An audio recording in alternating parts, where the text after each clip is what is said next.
If you're seeing the GOG installation error E9, don't worry. In this video, I'll show you two simple ways to fix it and get your game installed properly. We'll start with the offline installer method, and then I'll show you how to verify and repair the files inside GOG Galaxy.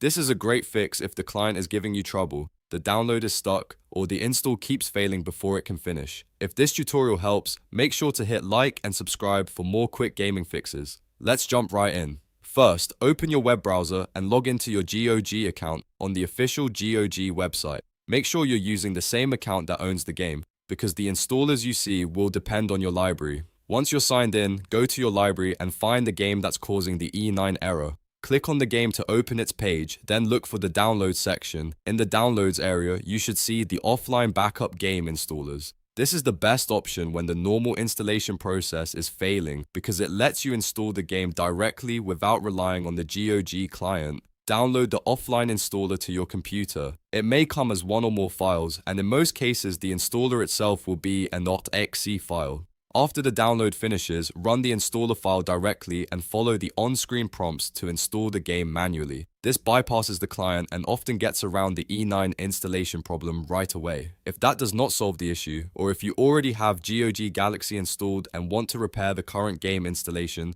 the next method is to verify and repair the files. Open the GOG Galaxy client and make sure you're signed in. In the left sidebar, select the game that is showing the error. Then click the settings icon, which is usually located to the right of the play button. From the menu, choose Manage Installation and then click Verify/Repair. GOG Galaxy will begin checking the game files for missing or corrupted data. This process can take a few minutes depending on the size of the game and the speed of your drive. Let the scan complete without interrupting it because the tool may need to re-download damaged files or replace missing ones automatically. Once the verification and repair process is finished, try installing or launching the game again. In many cases, this clears up the E9 error because the problem was caused by a broken download or incomplete file set.